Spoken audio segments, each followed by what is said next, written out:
Na tayo sa huling kabanata ng Hebrews, chapter 13 tayo. So, ito mga huling habilin na lang ito ng manunulat. Very obvious na yung kanyang interes na hindi lang sila nag-usap tungkol doon sa mga doktrinal na mga katotohanan. No? Balikan natin yung mga doktrinal na katotohanan. Si Jesus ay importante sa maraming dahilan. Kung siya'y tagapamagitan natin sa Ama, in-establish hindi lang sa Diyos, kundi meron siyang papel na tinugunan. Tinugunan niya yung pagiging saserdote.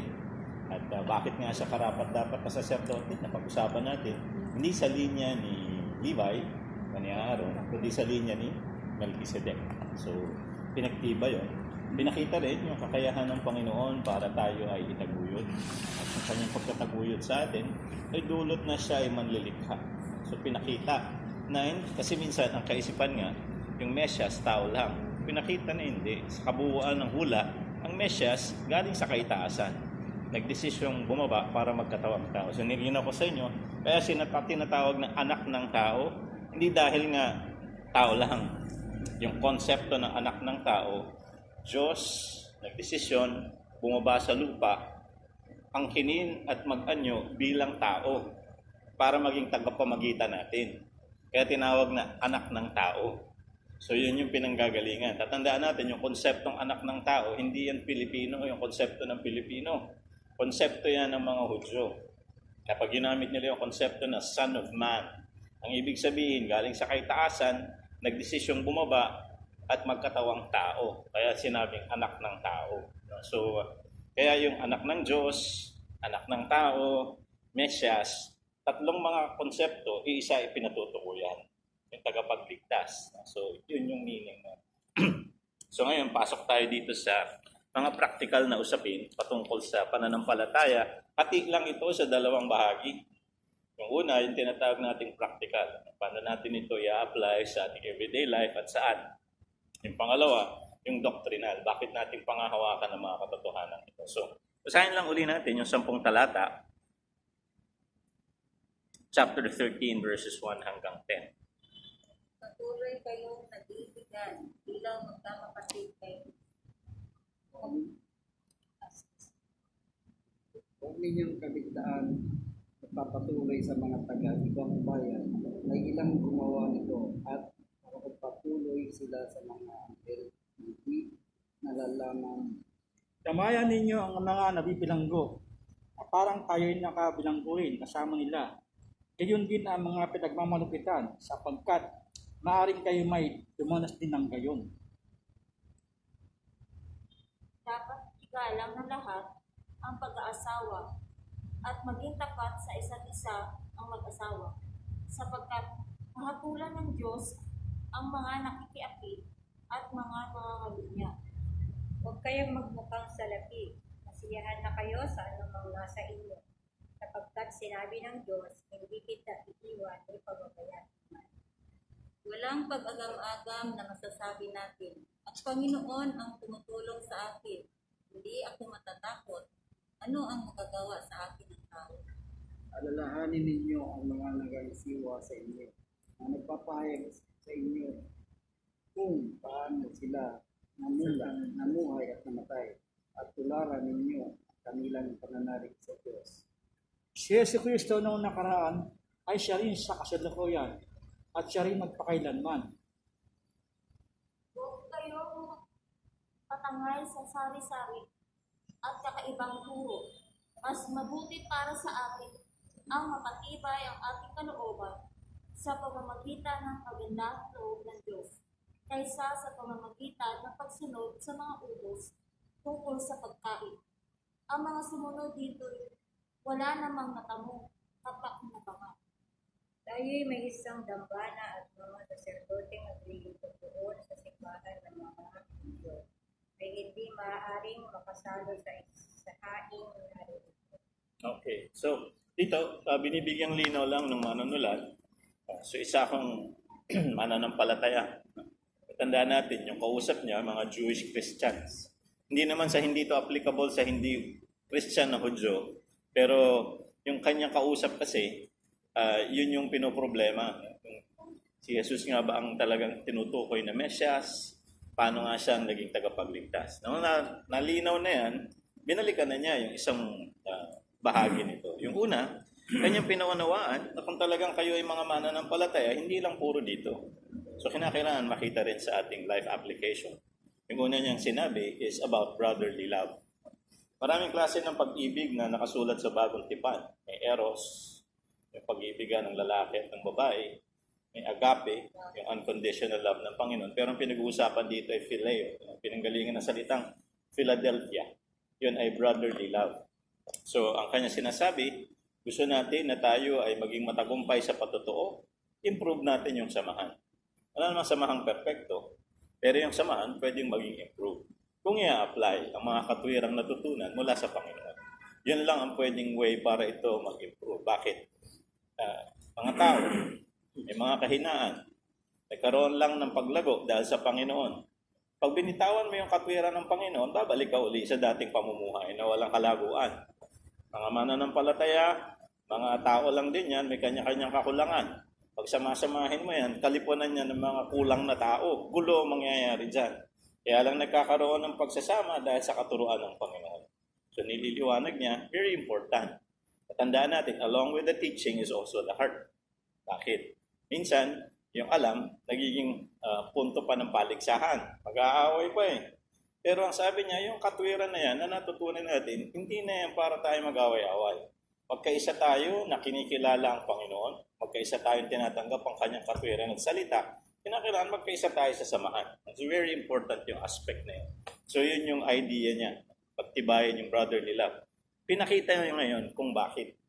Bigla niyang pinasok yung idea ng hospitality. Yung hospitality to strangers dito, may konteksto yan. Hindi lang yan yung basta may mga strangherong naglalakad, buksan mo bahay, mapapasokin mo lahat doon. Hindi yan. Ang pinag-uusapan dito, brotherly love, tumalon na siya sa hospitality to strangers. Maraming mga mananampalataya nun ang nangkalat na sa iba't ibang bahagi ng imperyo ng Roma. So, may mga naglilipatan ng mga syudad, either nangangalakal, ibig sabihin mga business sila. Meron naman, mga pumupunta doon. Yung iba kasi dyan, ang pinaka-idea, yung may tour din dati. Katulad din sa Roman Empire, for example, nun, yung sulat ni Pablo sa Roma, inikilala ang pananampalataya sa iba't ibang bahagi ng mundo. Tanong, lahat ba yun nag-iikot? Hindi. Yung Rome, destinasyon ng mga turista ng mga sinaunang panahon. So pag pumupunta yung mga tao, sinisira nila ng mabuting balita. So ang pinakapunto rito, may mga dumadayo rin doon, parang siguro sinisilip yung kanilang syudad. At definitely, meron naman mga Kristiyano na talagang gusto rin gawin ng kalooban ng Panginoon, lumilipat ng mga lugar. Kung yan ay kilala doon na mananampalataya, pagbuksan. Tanggapin mo rin sa iyong tahanan. Pumasok siya doon sa sumunod na grupo. Kanya naman tinalakay yung maging mabuti rin kayo sa mga bilanggo at mga pinag-uusig. Talagyan natin ng konteksto ulit yun. Ang pinag-uusapan doon, yung mga nakulong dahil sa pananampalataya. Hindi lang yan yung, hindi yan yung kriminalidad na pangkaraniwan. Ang pinag-uusapan dito, kaya sila pinag-uusig at nabilanggo dahil sa kanilang pananampalataya kay Kristo. Yun yung konteksto. No? So, kaya pag inintindi mo ang sulat ng mga taga-Hebreo, kinakailangan, yun yung sinasabi, pag-aaralan mo yung background. Kasi nung tinuro yung brotherly love, pinasok yung stranghero, ang pinag-uusapan, anong klaseng mga stranghero? Kapwa mananampalataya. Pinasok yung usapin ng mga preso.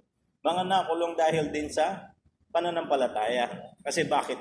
Pag hindi mo yan nilagyan ng konteksto, ano ang turo? Basta stranghero lang. O basta mga nakulong lang. Walang masama na ikaw ay magtumulong sa kanila kung gusto mag-minister. Pero kung mag-aaral ka ng teksto, very important.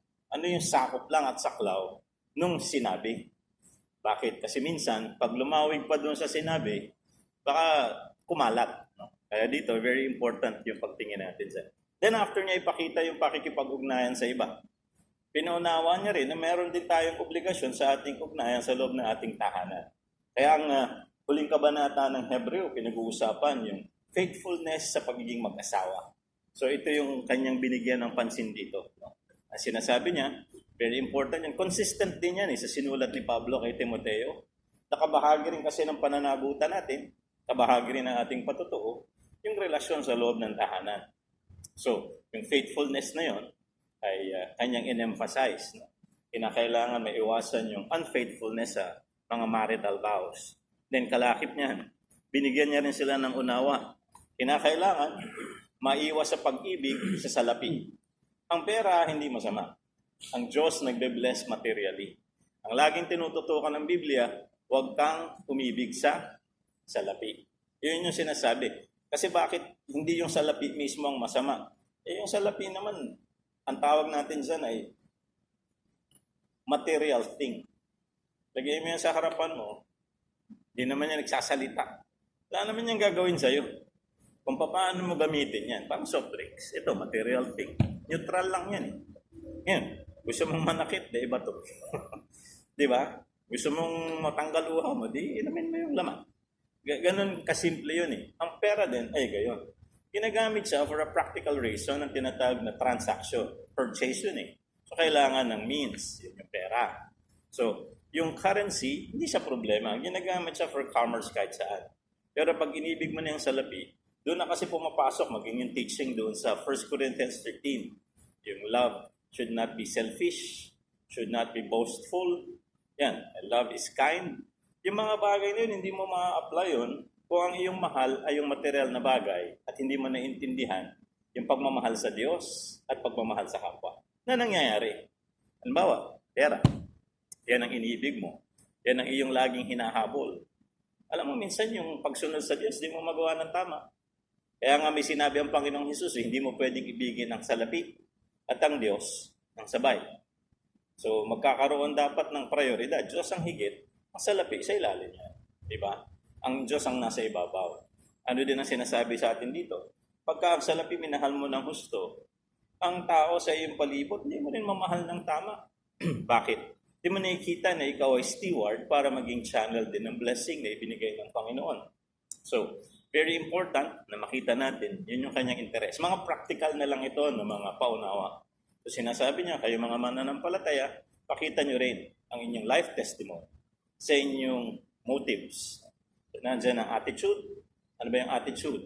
Yan yung iyong mental at emotional na tugon sa sirkumstansya ng buhay. Ano ang motibo? Ano ang motibasyon? Bakit mo ginagawa ang isang bagay? Ano ang dahilan? Ano ang nagtutulak sa iyo para gawin yan or tangkilikin ang isang bagay? So yun yun. Then pumasok ulit siya sa isa pang topic. No? Sabi niya, maging masunurin din kayo sa pamunuan. Yung pamunuan dito, unlike ng Romans 13 na pinag-uusapan doon ay pamunuan ng bayan. Dito, ang pinag-uusapan ay pamunuan ng kanilang kapulungan.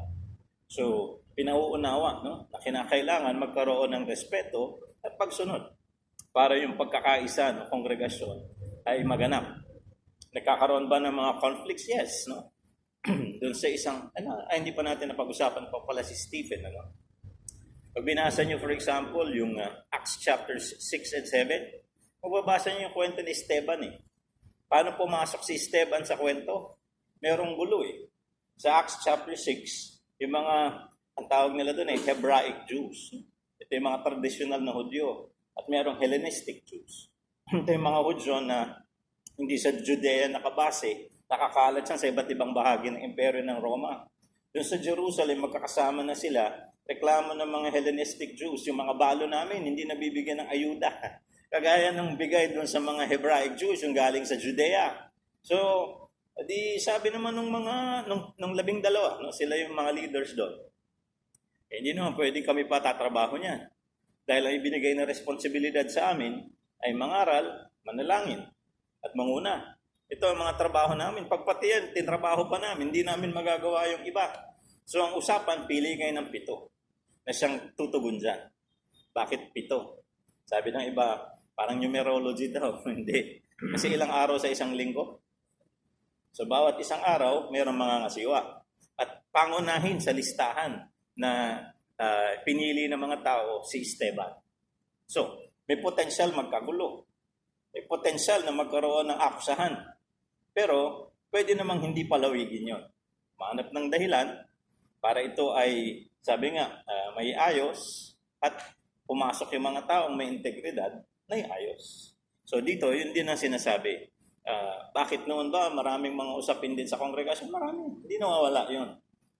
Ang Book of Acts ay nagpapakita na bagamat ginagamit sila ng Panginoon na talaga naman sumusulong, hindi rin sila exempted sa mga problemang pangkasunduan. Pero dito nga sinasabi, kailangan magsimula somewhere. At ang sinasabi nga, tandaan ninyo yung mga pinuno. Nung ginagamit sila ng Panginoon, napakahalaga ng pagpapasakop natin sa kanilang kalooban din. No? Bilang tagasunod at tagapanguna sa kagustuhan ng Panginoon sa ating grupo. So very important na tinalakay na yan. Then, after ng practical, pumasok na siya ngayon sa doctrinal. Ano uli ang kanyang binanggit? Huwag kayong patatangay sa iba't ibang uri ng mga kakaibang katuruan. So, noong mga panahon bang yon, marami ng mga katuruang lumalabas na iba na doon sa tinuturo ng Panginoon? Yes. No? Ito, magandang salita. Yung salitang didache. D-I-D-A-C-H-E. Yan ay teachings kung tawagin. Yan ay isang grupo rin ng siguro collection ng mga katuruan na tinatanggap na ito ang teaching ni Jesus Christ. So, yun yung sound teaching na tinatawag. Alam niyo yung Apostles' Creed? Yun, nabanggit ko sa inyo yung I believe in God the Father, the maker of heaven. Alam niyo ba kung ba't may credo noon? Kasi ito yung pinakabuod ng lahat ng pinaniniwalaan ng mga genuine Christians. Yan yung tinuro ng mga apostol na nakuha nila kay Jesus. Pag hindi yan ang itinuturo ng iyong grupo at hindi yan ang tinatanggap mo, sinasabi lang nila, hindi tayo pareho. So, kaya yung Apostles' Creed, matagal na yun eh. Yun eh, ilang siglo na nakakaraan. Pinasa ng pinasa sa mga sumusunod na mga henerasyon, naging sa atin. Dahil sinasabi ito ang panuntunan ng mga talagang sumusunod sa Panginoong Jesus. Pag hindi ito yung panuntunan tinatanggap mo at sinusunod mo, isa lang ang malinaw. Hindi ka kabilang. Bakit? Iba tinatanggap mong teaching. So mayroon tinatawag na sound teaching. At yun nga yung pinapakita niya dito. Very important. Hindi tayo liliban doon. Kasi pag lumiban ka sa tamang katuruan, tandaan natin sa ating kapanahunan ngayon, minsan nagtataka tayo, ba't ang daming mga tinatawag na kulto? Well, technically, ang kulto ngayon, pag sinasabi, mga grupo na pinangunahan ng mga tao na nagdala na sa iba, sa katwiran, labas na dun sa sinasabi ng banal na kasulatan na tinatanggap ng unang kongregasyon ng mga mananampalataya. Bakit? Noon pa man, kaya may tinatawag na Arianism, si Arius. Siya yung nagsabi na si Jesus tao lang. Meron ba ngayong katuruan dito? Meron, no? Kasi naunang panahon, meron na yan eh. Meron din yung si Montanus. Maraming mga iba-ibang klase ng mga taong nabuhay na rin noon na nagpresenta ng mga pananaw na hindi ayon doon sa sinuturo ng Panginoong Jesus at nung kapulungan ng mga genuine na mananampalataya. So sinasabi sa atin dito, sinasabi ng manunulat, huwag kayong papatangay. Bakit patatangay? Yung word na ginamit ay napakahalaga. Ibig sabihin may puwersa eh. So bakit may puwersa? Either popular yung nagtuturo, for some reason naging popular yung katuruan, at mas tinatanggap ng maraming tao. Pero kahit na ganon ang dating, kung hindi pa rin yan na itinuro ng Panginoon, hindi yan ang sasakyan mo. Mananatili ka doon mismo sa prinsipyo at katwirang iginawad ng Panginoong Jesus. Kaya nga kagandahan, meron tayong banal na kasulatan. Bakit? May babase mo ron. Kaya doon mo maintindihan at ma-appreciate yung tinatawag ng mga Bereans. Merong mga grupo ng tinatawag na Bereans sa Book of Acts. Pag sila ay nakikinig ng turo, nire-refer nila agad doon sa kasulatan para malaman kung sinasabi ba nito ay katulad ng sinasabi talaga ng katuruan ng Panginoong Jesus. Tuloy tayo dyan. Pag hindi, tatanungin nila, bakit magkaiba? So, yun napaka-importante nun. Hindi lang na yung grupo na iyong kinaaniban ay tama ang tinuturo. Bilang mga individual, dapat alam mo rin yung prinsipyo na turo mismo ng Panginoon. Bakit? Kasi hindi ka laging kasama ng grupo. May mga pagkakataon, mag-isa ka. Pero ang tanong, dala-dala mo ba yung katuroan o katwiran na itinuro ng Panginoon? So, basically, yan lang yung pinaka-summary nung ibinigay niya rito. At saka na niya sinabi na magpatuloy tayo sa Panginoon. So, very obvious ang sinulat in 13 chapters ng Hebrews, nakasentro lang sa isang topic. Ang pinaka-topic niya ay yung pag-affirm si Jesus ang Mesias, ang bugtong na anak ng Diyos. na pumarito, nagkatawang tao, para tubusin ang sangkatauhan. So very clear yun na nililinaw niya ulit. So, yan ang Hebrews chapter 13. I do hope na makita ninyo sa ating mga buhay, ganun din. Dalawang aspects ang dapat pangalagaan. Siyempre, pag natuto ka, very important yung doctrinal. Katuruan yan eh. Kinakailangan may balik natin doon sa sinasabi mismo ng banal na kasulatan. Pag lumihis doon, pag-iisipan mong mabuti. Kahit na ito'y popular, kahit marami ang sumusunod. Kung mali, doon sa katwirang nilatag ng Panginoong Diyos, di pa rin yun. Kinakailangan bumalik doon sa sinasabi ng Biblia. Pangalawa ay practical. Hindi lang ito mga bagay na dapat alam natin para impressive lang yung know-how. Pero alam natin para natin may pamuhay. Kasi ang paglago sa pananampalataya, hindi pwede maganap pag wala yung banal na kasulatan. Napag-usapan na natin yung mga nakaraan. Ang buhay Kristiyano is applied teaching. Hindi ito yung magtatago ka nga uli sa isang kuweba, iisipin mo, doon ako magiging banal. Paglabas ko, nagliliwanag na ako. Hindi ganoon. Ang pananampalatayang Kristiyano is applied teaching. So, ibig sabihin, yung katwiran, kukunin mo. And then, sa pakikipag-ugnayang pang tao, doon mo i-apply. No? Kaya nga, katulad ng Philadelphia, ano utos niya? Na magmahalan kayo sa isa't isa. Masusunod mo ba yung Philadelphia kung nakatago ka sa isang kuweba? Hindi, bakit? O, nasaan yung fellowship? Wala kang mga kasama doon. Saan mo i-apply yung brotherly love doon? Pwede kang manahimik doon. Bakit hindi? Pero wala yung application ng Philadelphia. So, sabi rin doon, tulungan mo ang mga estranghero. Eh kung nakatago ka doon sa kuweba ron, malamang sa hindi, umiiwas ka sa iba pang mga tao. So, hindi mo rin ma-apply ang basta-basta. No? Maliban na lang talaga na dulot ng sirkumstansya, nabul na tayo na zombie, parang magtatago sa kuweba. Pero otherwise, hindi normal na buhay yun. Ang punto ko lang, ang pananampalatayang Kristiyano, hindi ito yung nagtatago at iniisip, lalago siya. Applied ito eh. Matututunan mo yung katwiran, tapos gaganapin. At ang kaganapan nito sa pakikipag-ugnayan sa ibang tao. So, yan ang Hebrews chapter 13. Next week, punta na tayo sa Revelations.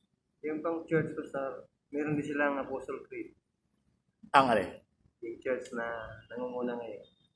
O dapat, ang Apostles' Creed, nasa ano yan? So, we're saved. The same faith lang. Sino ba? Sinong church? Sa Roman. Hindi. Kasi meron silang dinagdag sa kanilang catechisms eh. Kaya nga, di ba, halimbawa yung Ten Commandments. Doon sa Bible nila, na kahit may imprimatur ng cardinal, pag pinuntahan mo yung teksto ng Exodus 20, nakalagay doon yung totoong Ten Commandments. Pero pag doon sa katekismo, wala doon yung thou shalt not make or bow down. May modification. Sa credo din nila, sila yung kay Mary.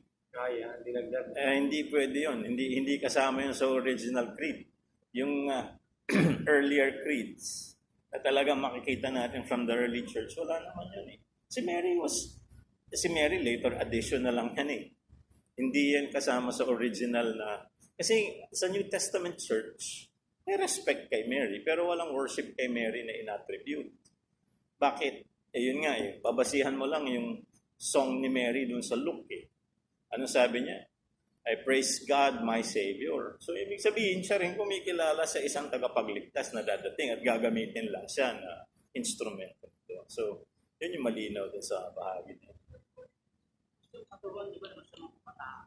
Di ba parang example yun sa pagka-pray sa the dead, you ask the priest to come over.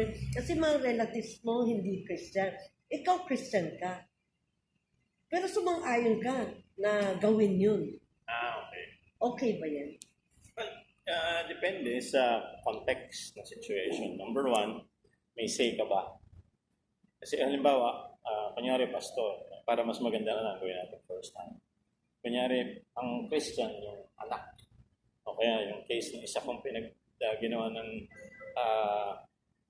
yung tawag ito, parang interment service last month. Yung pamangkin ng Christian. Yung feel niya, pumapayag naman, nakiusap lang siya, pwede ba tayong gumawa na lang ng Christian service sa interment? Sabi, mo naman.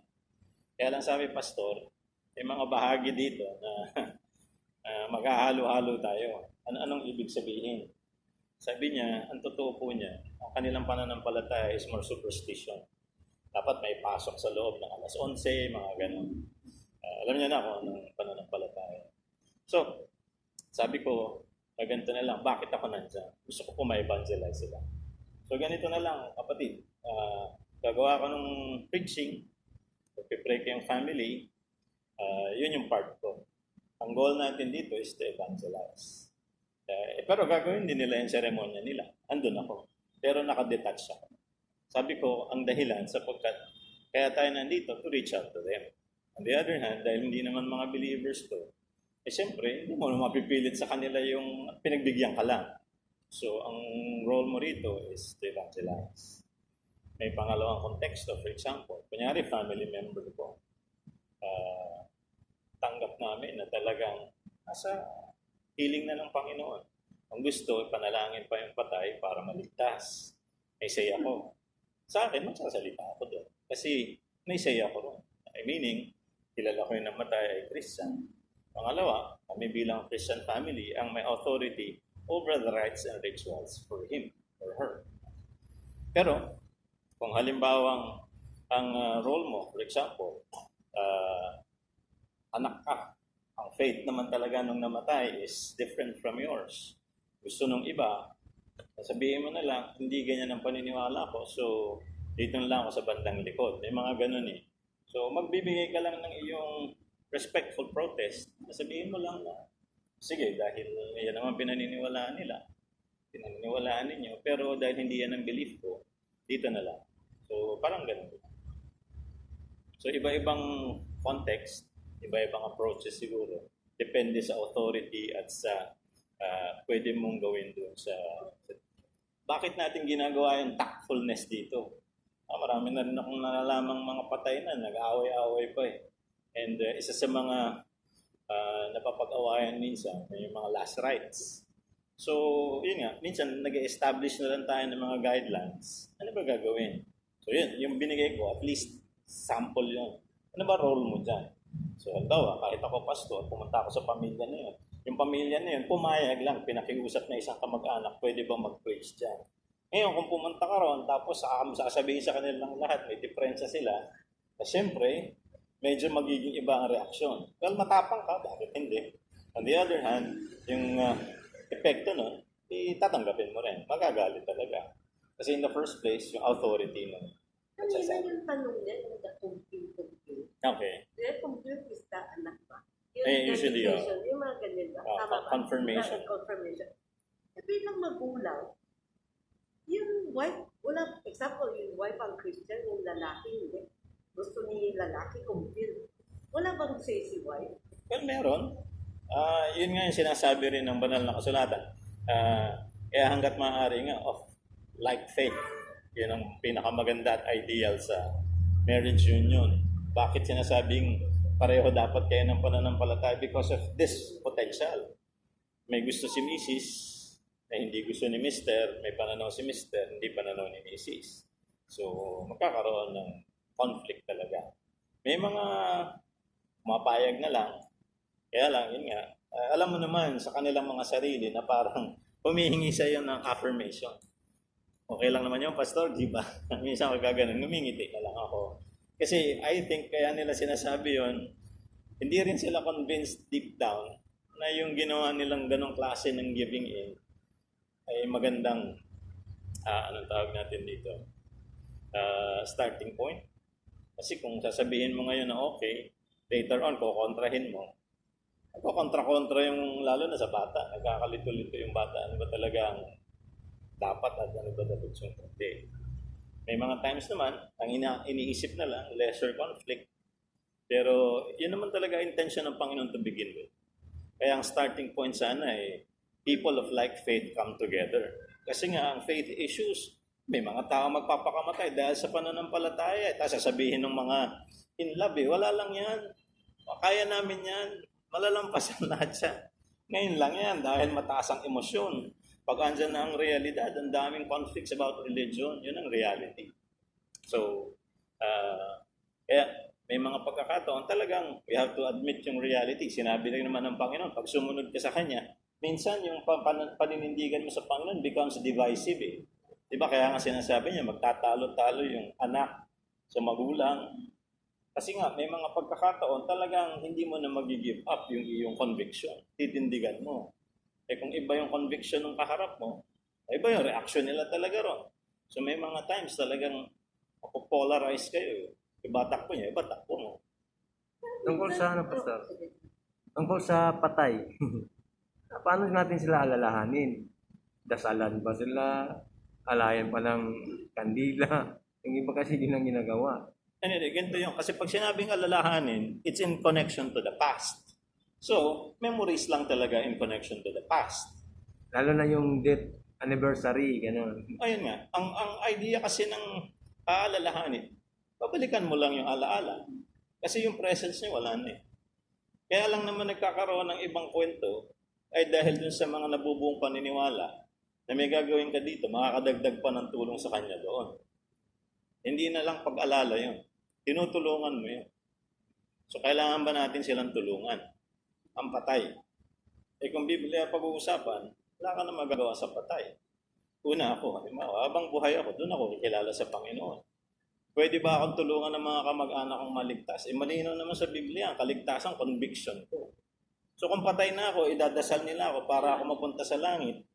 Walang turong ganun ng Biblia. Kaya ako magiging katanggap-tanggap sa Panginoon dahil idadasal niyo ako. Hindi, ang pagiging banal at katanggap-tanggap sa harapan ng Panginoon, gagawin kong ugnayan.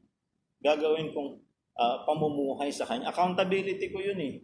Eh kung ganun lang din pala, di lahat ng namatay, dasalan natin, hindi pwedeng pumasok lahat sa langit. Eh kaya lang, bakit nga nagsabi ang Panginoon, may dako kung saan kapiling ko kayo at may dako rin ng kaparusahan. Tapos sinabi yung after death, judgment, sabi sa Hebreo. Kasi nga, meron talagang mapupunta sa dako ng Panginoon. Kung kumilala ka sa Kanya, hindi doon ka. Eh halimbawa, yung tao namatay, ateista. Eh kung naniniwala sa Diyos, pag namatay ako, huwag kayong gagawa ng kahit na anong seremonya.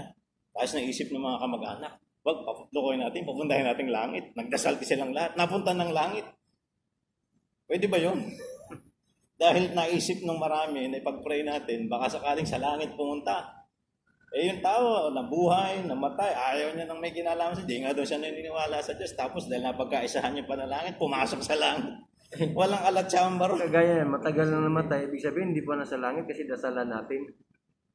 Paano? Hindi, kung... Kaya nga, ibig sabihin, every anniversary, death anniversary, ayun. magtirik ng kandila, bulaklak, saka dasalan natin. Ibig sabihin, sa tagal nang namatay, hindi pa sigurado sila, ang pamilya na napunta sa langit, ba't dasalan? Yun nga yung isang tanong ko, may kaklase ako noon na theologian siya na Roman Catholic.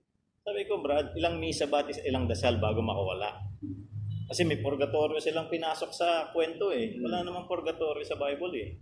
So yung root word nun ay purga. So parang kine-cleanse ka pa eh after death para ka makapasok doon.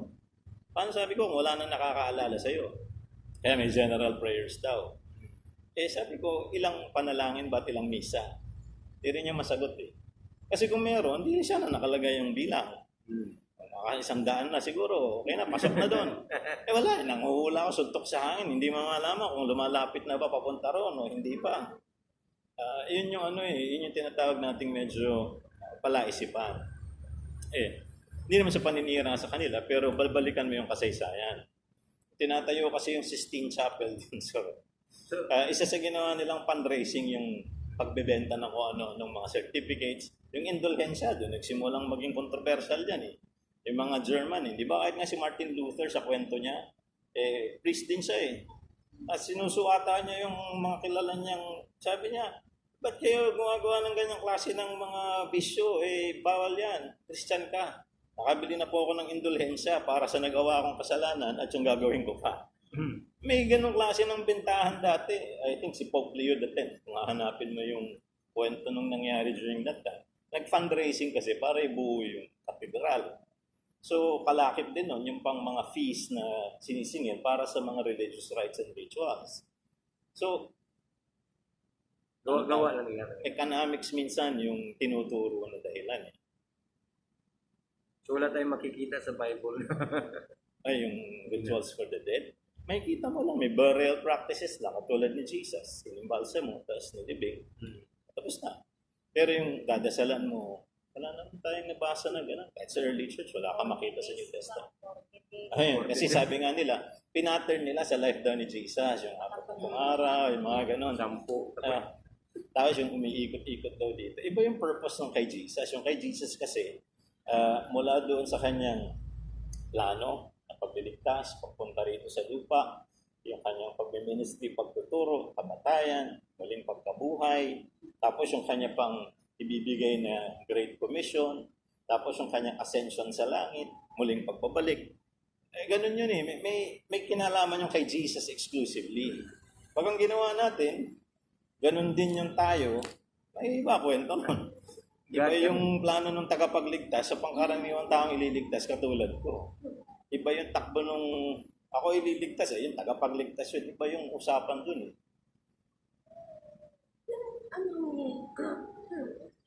Si Stephen ba, connected ba stoning to death yung sabi ng mo kanina?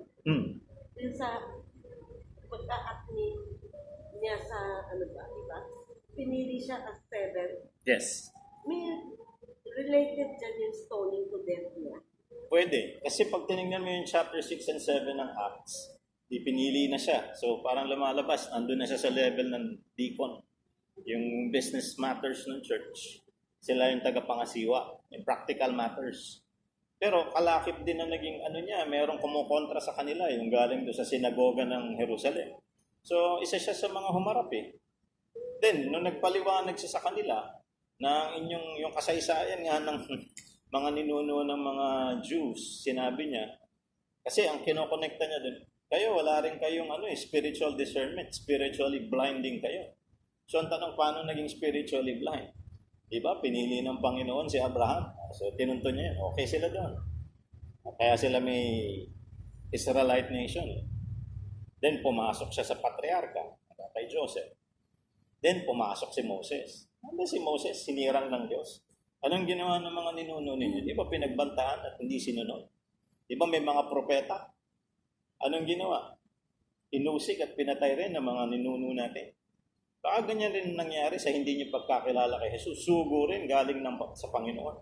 Pagpunta rito dahil hindi kayo marunong tumingin ng spiritual truth, pinatay ninyo. So ang akusasyon niya sa kanila, murder at spiritual blindness, nagalit. At yun nga, dahil nandun na yung high priest na si Caiaphas doon sa kwento, bigla meron ng high priest, so trial na yung ginawa, inakusahan siya ng blasphemy. So pagkatapos, pinagbabato na siya. Kasi ayaw ng pakinggan, sabi nga, nagsisigaw sila, tinakpan mga tenga nila. Pagkatapos nun, dinaluhong na lang nila siya. So yung mga nag-stone sa kanya, hindi mga Christian na? Ay, hindi. Yun yung mga persecutors. Member sila ng Jewish synagogue. Kaya, hindi ba nakatayo doon si Paul?